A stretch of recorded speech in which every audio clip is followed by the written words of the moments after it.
A Guerra Fria entre o Ocidente e a União Soviética não se tratava apenas de geopolítica ou da corrida espacial. Também envolvia o futuro da aviação e um novo tipo de avião que muitos acreditavam que definiria o futuro, até que esses planos foram por água abaixo.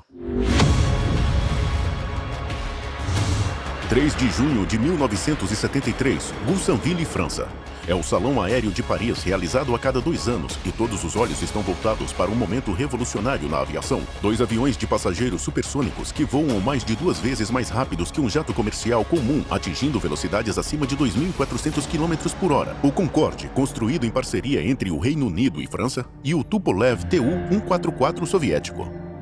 O avião soviético foi apelidado pelo Ocidente de Konkordsky. Ele tem o mesmo formato de asa delta e nariz inclinado para baixo.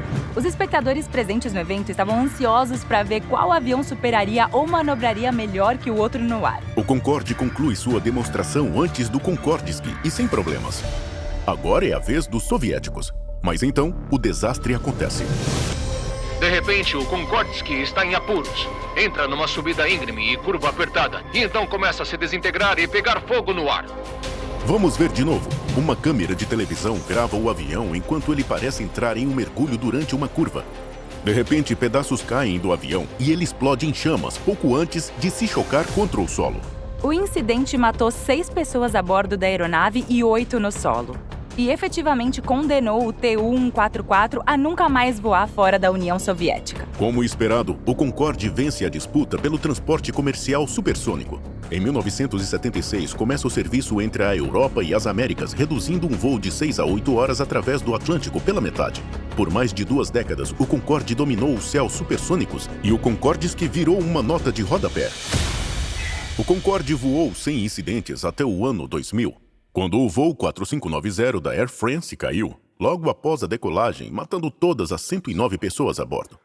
Constatou-se que detritos na pista contribuíram para este desastre. Mas o que condenou o primo soviético do Concorde? Nossos especialistas estão em busca da Právida. Significa verdade. Quando se trata de voo supersônico, tudo gira em torno da velocidade. Mas o Konkordsky pode ter ido rápido demais. O Tu-144 foi apressado no seu desenvolvimento na tentativa de superar o Concorde no mercado. Além disso, o design aerodinâmico do avião não parecia tão refinado quanto o do Concorde. E pelo que vejo no vídeo, suspeito muito de uma sobrecarga na estrutura. Em outras palavras, o avião estava se movendo rápido demais e manobrando agressivamente demais para permitir que suas asas e estruturas se mantivessem intactas. Provavelmente os pilotos forçaram demais a aeronave com movimentos agressivos.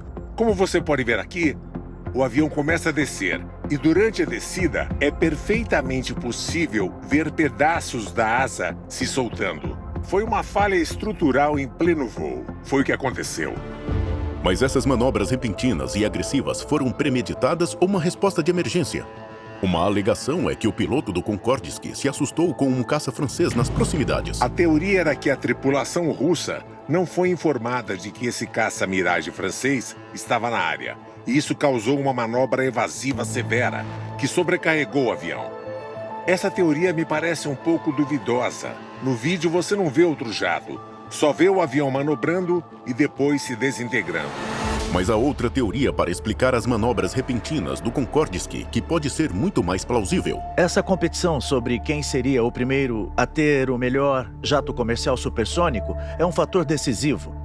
E isso aconteceu em um show aéreo, onde você precisa impressionar com sua aeronave. Eu acho que não se pode descartar o quanto isso pode ter influenciado a mentalidade do piloto e sua decisão de forçar a aeronave além do limite. Apesar desse desastre, em 1977, o Tu-144 soviético iniciou o serviço de passageiros entre Moscou e Alma-Ata, no Cazaquistão. Mas isso terminou meses depois, quando um voo Tu-144 caiu durante um voo de teste.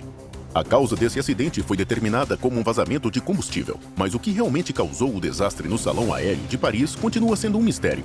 Nunca houve uma conclusão definitiva, mas provavelmente a teoria que melhor se encaixa para explicar esse acidente é uma combinação de erro do piloto e o design do próprio Konkordsky. A conclusão? Macmillan e Guzet certamente apresentam uma tese sólida.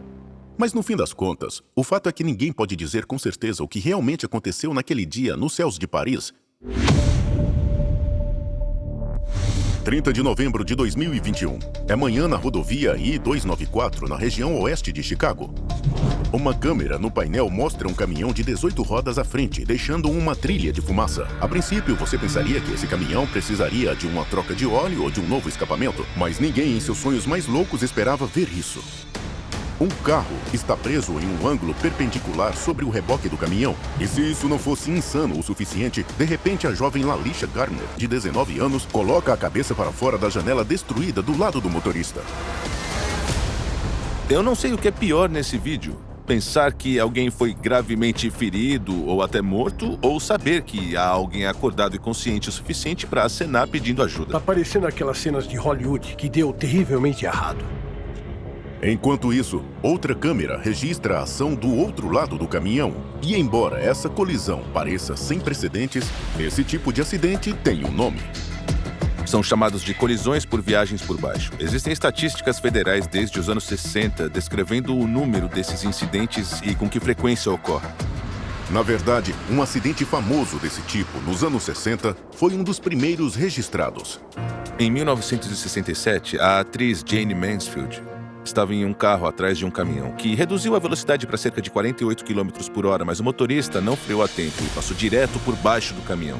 A metade superior do carro foi completamente destruída e 3 passageiros morreram, incluindo a atriz.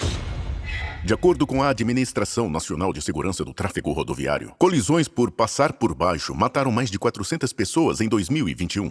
Mas o que causa acidentes como esse em primeiro lugar? E o que aconteceu aqui? Levamos essas perguntas aos especialistas. As pesquisas mostram que acidentes desse tipo se dividem em 2 categorias. A primeira costuma ser bem frequente. Alguém vem por trás de uma carreta sem prestar atenção e enfia o carro por baixo do reboque. A segunda é o que vemos aqui, quando um carro entra sob o reboque em um ângulo perpendicular. Isso geralmente acontece em um cruzamento, quando os veículos se cruzam ou o caminhão está fazendo o retorno. Mas nesse caso, eles estavam paralelos, e por isso é difícil entender como é que isso foi acontecer. Segundo relatos, Lalisha disse que estava apenas trocando de faixa.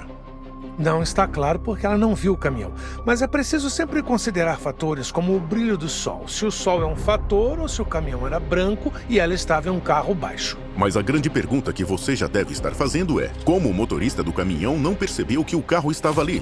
Notícias indicam que Lalisha foi arrastada por tempo suficiente para fazer várias ligações pedindo ajuda. Normalmente, caminhões têm um espelho convexo que mostra a lateral, os espelhos laterais e o atrito adicional. E eu não sei porque o caminhoneiro não a viu na lateral.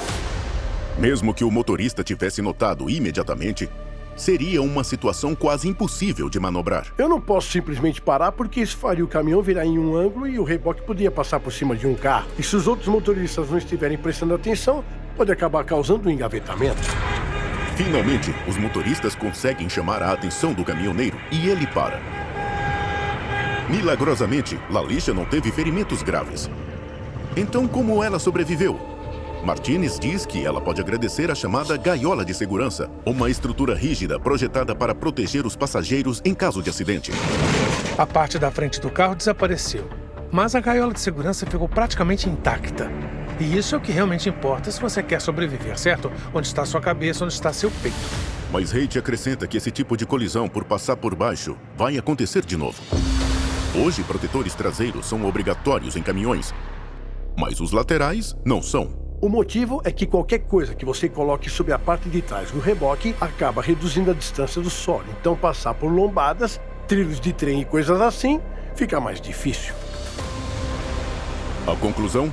Parece ter sido um acidente incomum durante uma mudança de faixa. Apesar da aparente desatenção do caminhoneiro, o relatório do acidente não atribuiu culpa a nenhuma das partes. Mas é provável que não seja a última vez que isso acontece. Protetores laterais podem salvar vidas, mas ainda não são obrigatórios nos Estados Unidos.